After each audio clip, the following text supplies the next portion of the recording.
저희 할머니 이름이 반간난입니다. 가끔 시골교회 가보면 할머니 권사님들 이름이 무슨 간난 이런 이름이 많이 있어요. 아마 옛날에는 어릴 적에 간난이라고 불렀던 것이 이제 그대로 이름이 돼서 간난이라는 이름이 많았던 것 같습니다. 근데 우리 동네 분들이 제가 어릴 적에 우리 할머니를 보내댁이라고 불렀어요.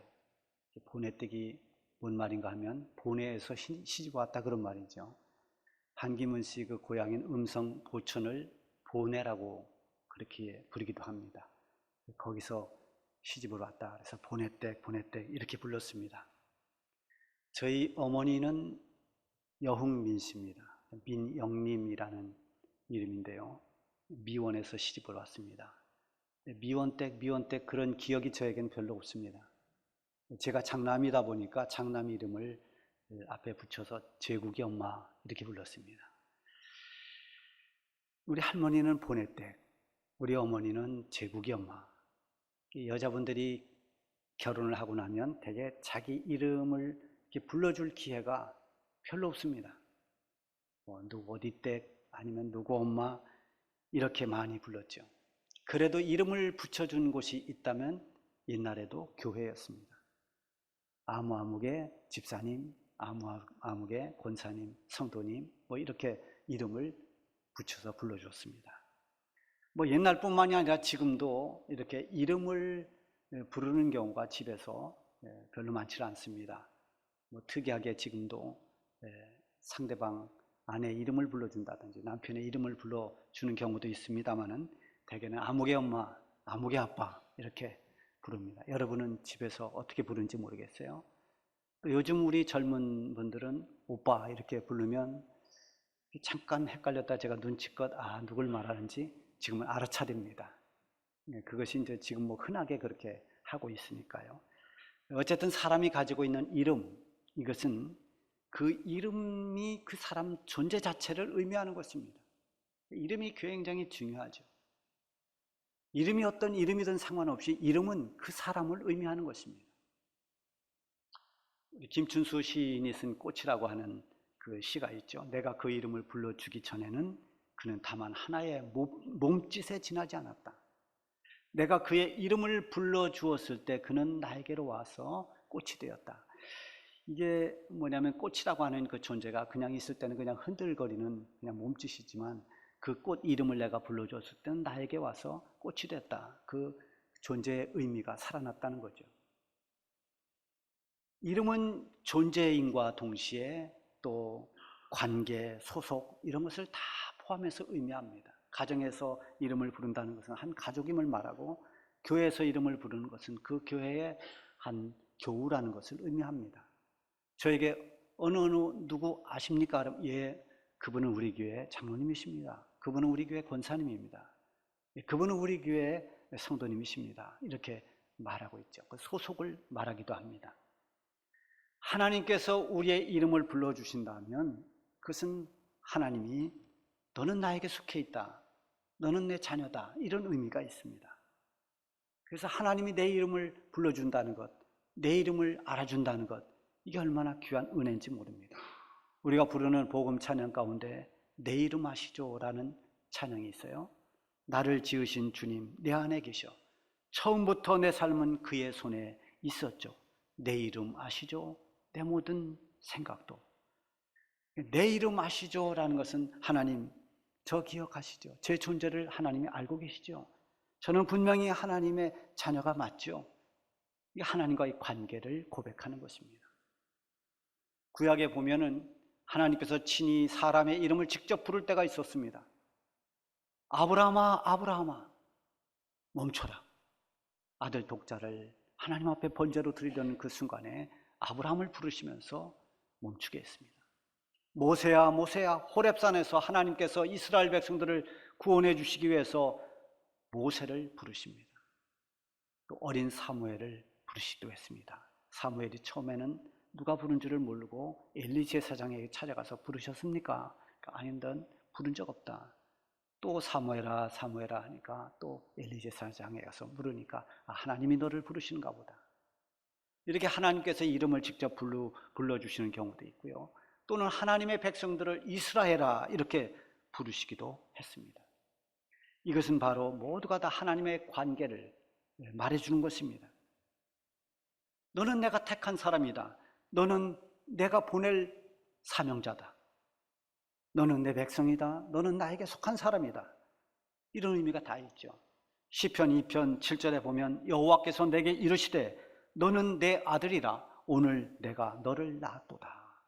하나님이 너는 내 아들이다. 내가 너를 낳았다는 건 너는 내 자녀다. 내 백성이다. 이걸 말씀해 주고 있는 것입니다. 우리가 신앙생활하면서 이렇게 하나님과의 관계를 확실하게 해야만 합니다. 하나님 앞에서 나는 누구인가? 나에게 하나님은 어떤 분이신가? 이것을 분명하게 해야 믿음이 흔들리지 않습니다. 이런 관계가 분명하지 않으면 이 세대의 흐름에 밀려가고 시대의 풍조에 자꾸만 휩쓸려 갈 수 있습니다. 내가 누구인지를 정확히 알지 못하고 흔들릴 수밖에 없는 거죠. 오늘 우리가 살아가는 이 시대는 우리의 눈, 우리의 마음을 빼앗을 수 있는 그런 여러 가지 이 세상 문화 풍조가 굉장히 강력하고도 현란합니다. 그래서 자칫하면 이런 세상 문화에 쉽게 휩쓸리고 그래서 하나님과의 관계가 멀어지고 영적으로 무너질 수 있는 그런 위험이 있습니다. 하나님의 백성이 약속의 땅인 저 가나안 땅에 들어가면 거기서는 광야에서 경험해 보지 못했던 그런 가나안 땅의 새로운 문화를 대하게 됩니다. 그 황량하고 척박한 광야와는 달리 가나안 땅은 이미 7 족속들이 정착하고 있는 그런 살기 좋은 땅입니다. 열매가 많이 맺히는 먹을 것이 풍성한 그런 땅입니다. 거기에는 또한 화려한 문화가 있습니다. 오래부터 내려오던 뿌리 깊은 우상 숭배가 관습처럼 내려오는 곳입니다. 이제 이스라엘 백성들이 가나안 땅에 들어가면 이런 것과 마주해야 됩니다. 그래서 모세는 그 이스라엘 백성들에게 너희가 그 땅에 가더라도 너희 마음을 빼앗겨서는 안 된다. 너희는 하나님의 백성이다. 너희가 누구인지 또 너희가 믿는 하나님은 어떤 분이신지를 말씀하고 있는 것입니다. 오늘 이 말씀은 이 시대를 그리스도인으로 살아가는 저와 여러분에게 들려주시는 하나님의 메시지이기도 합니다. 오늘 이 말씀이 내가 누구이고 내가 믿는 하나님이 어떤 분인가를 다시 한번 확실하게 하는 은혜의 시간이 되기를 바랍니다. 그 첫 번째는 너는 하나님의 성민이다. 즉 하나님의 거룩한 백성이다 라고 말씀하십니다. 6절 상반절에 보면 너는 여호와 네 하나님의 성민이라 이렇게 말씀합니다. 너는 하나님의 백성이다. 너는 하나님께 속해 있다. 여러분 이것을 믿지 못하면 우리 신앙생활은 진전이 없습니다. 아니 진정한 신앙생활이라고 하는 신앙생활 자체가 되질 못합니다. 내가 믿는 하나님이 누군지를 모르고 내가 어떤 하나님 앞에서 어떤 사람인지를 모른다면 그 신앙은 불안한 것입니다. 하나님의 백성이라고 하는 이 확신이 있을 때 우리는 하나님 곁을 떠나지 않고 하나님과의 온전한 관계를 유지하며 살아갈 수 있습니다. 하나님의 백성은 어떤 상황 속에서도 하나님께 속해 있는 사람들입니다. 아무리 이 세상에 많은 유혹이 있고 마귀의 시험이 있다 할지라도 오직 하나님만 의지하고 하나님을 섬기는 사람, 그 사람이 하나님 백성입니다. 이 하나님의 백성이라는 말을 조금 더 친밀 있게 표현한 것이 하나님 자녀다라는 말입니다. 그러니까 하나님의 자녀가 모인 것이 바로 하나님 백성입니다. 모세가 이스라엘 백성들에게 너는 여호와 하나님의 백성이다 한 것은 너희는 하나님의 백성이기 때문에 저 가나안 땅에 들어가더라도 그 어떤 우상과도 타협하지 말고 너희는 오직 하나님만을 잘 섬겨라 이런 뜻이 담겨져 있는 것입니다.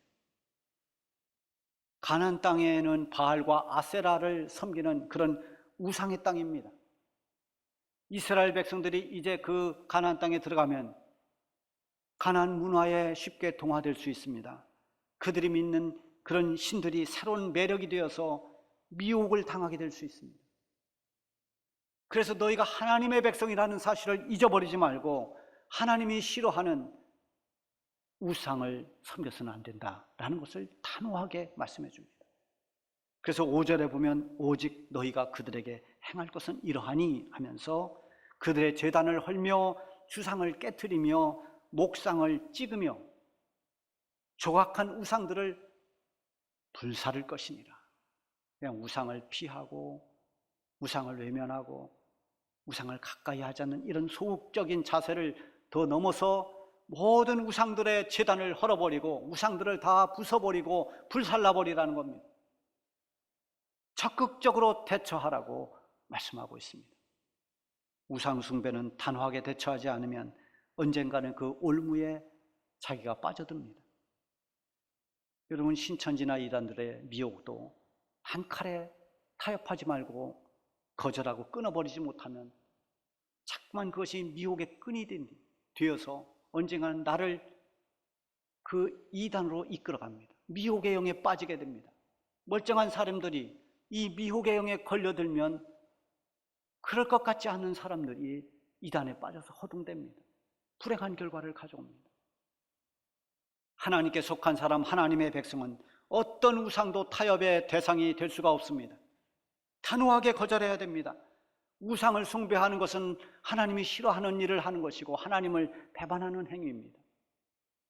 우리가 하나님의 잔과 귀신의 잔을 겸하여 섬길 수가 없다고 분명히 말씀하고 있습니다. 이 시대의 바알과 아세라는 무엇일까요? 그것은 옛날 과거처럼 만들어진 어떤 형상의 우상이 아니라 어쩌면 이 시대의 우상은 반복음적인 사상이라고도 할 수 있습니다. 특히 종교 다원주의는 오직 하나님만을 섬기라고 하는 이 말씀을 거부하게 만들고 오직 예수 그리스도만이 구원의 길이라고 하는 이 변하지 않는 복음을 왜곡시킵니다.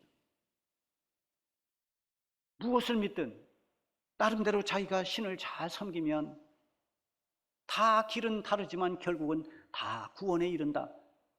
이게 현대 사상입니다. 이게 다원화주의의, 종교 다원주의의 사상입니다.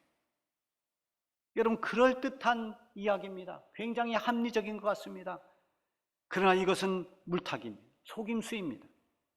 하나님은 한 번도 이렇게 우리에게 가르쳐 주신 적이 없습니다.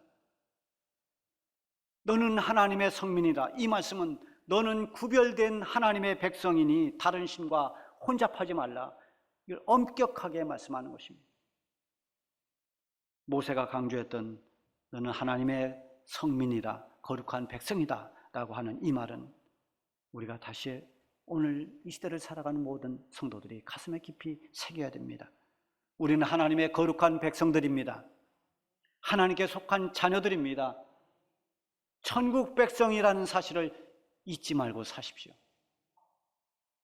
여호수아처럼 나와 내 집은 오직 여호와만을 섬기겠노라는 이 결단이 반드시 있어야 됩니다. 결단 없이 이 시대를 이겨나갈 수가 없습니다. 코카콜라 사장은 내 몸 안에 피에는 코카콜라가 흐른다는 말을 했습니다. 그리고 과거 LA 다저스의 야구 감독이었던 라수다 감독, 이 감독은 LA 다저스의 그 푸른 제복을 빗대어서 내 핏줄에는 푸른 피가 흐른다 이렇게 말했습니다.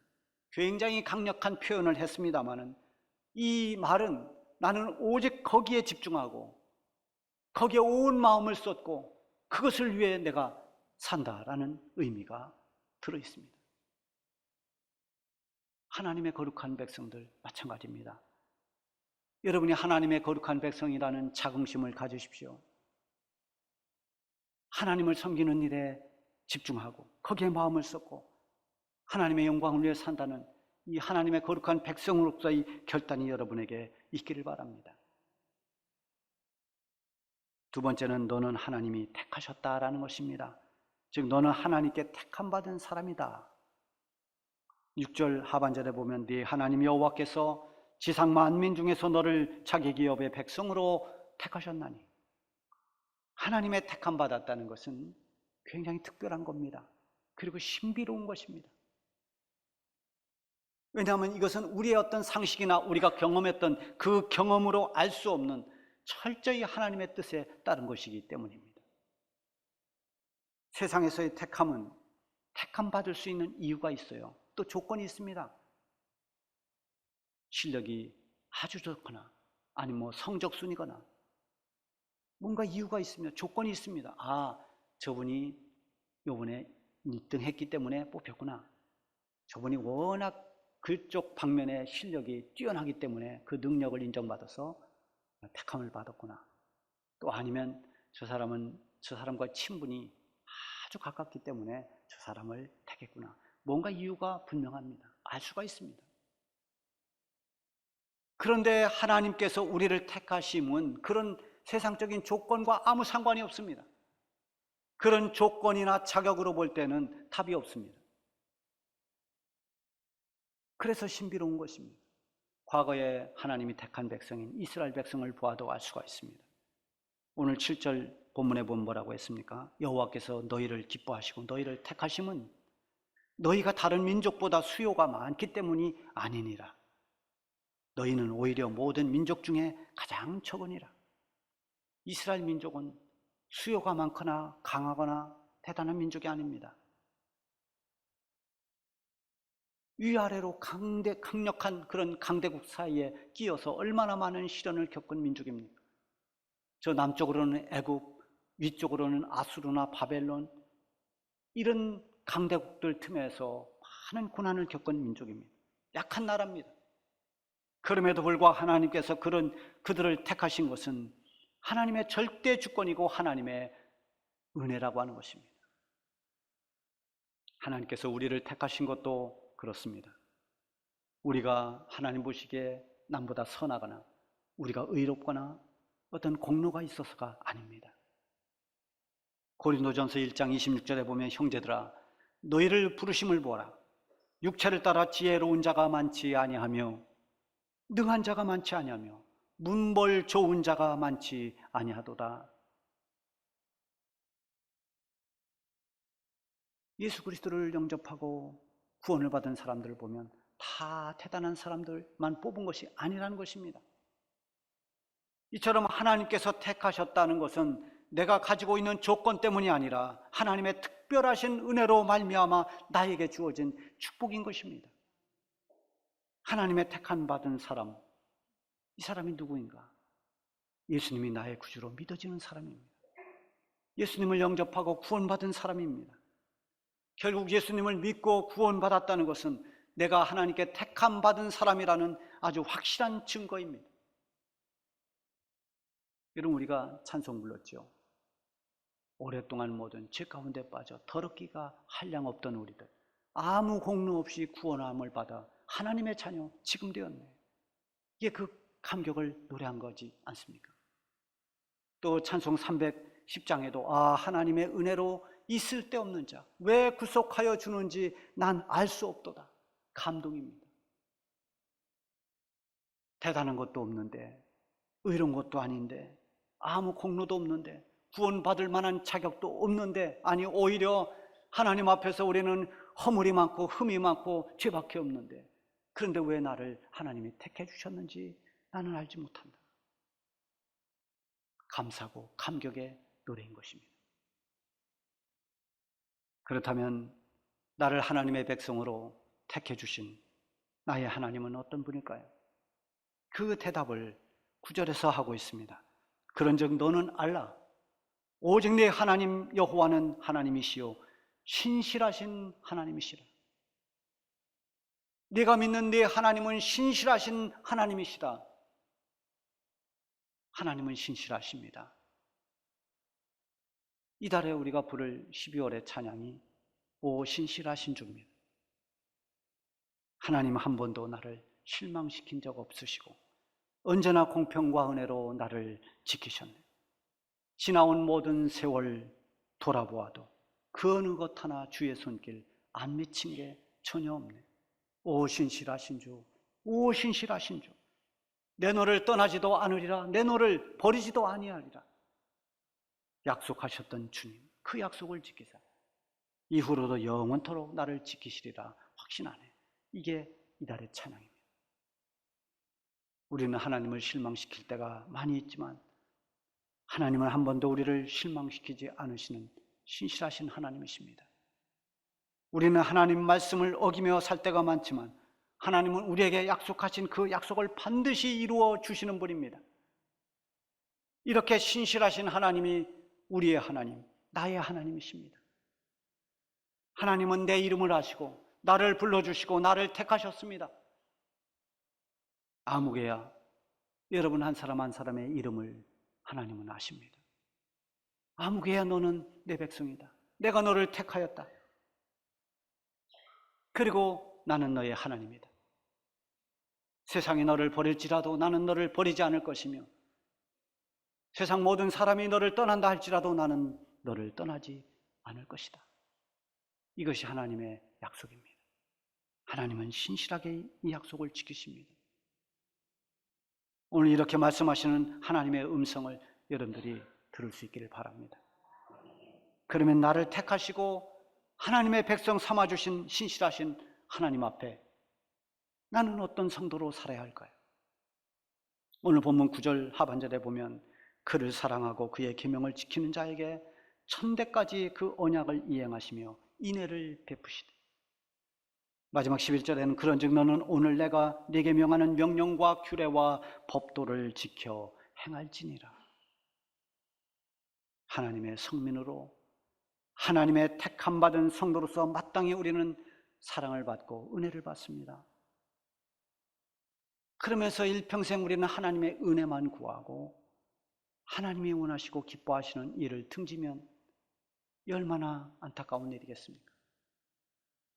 하나님이 세울 일꾼들을 통해서 일하시고자 하는데 그 일은 외면하고 오직 나에게 은혜만 달라고 구한다면, 그러면 하나님의 마음은 얼마나 애가 타겠습니까? 여러분, 하나님의 택함을 받고 하나님의 일꾼으로 세움을 받은 것은 하나님의 백성이기에 가능한 하나님의 은혜고 하나님의 뜻입니다. 하나님의 성민은 하나님이 주시는 은혜와 축복을 누릴 특권이 있습니다. 동시에 하나님의 백성은 하나님의 뜻에 순종하고 하나님의 일에 헌신할 그런 책임도 있는 것입니다. 오늘 하나님께서 너는 거룩한 내 백성이다 이렇게 말씀하시는 이 선언이 무엇을 의미하는지 여기에 응답하는 우리 모두가 되기를 바랍니다.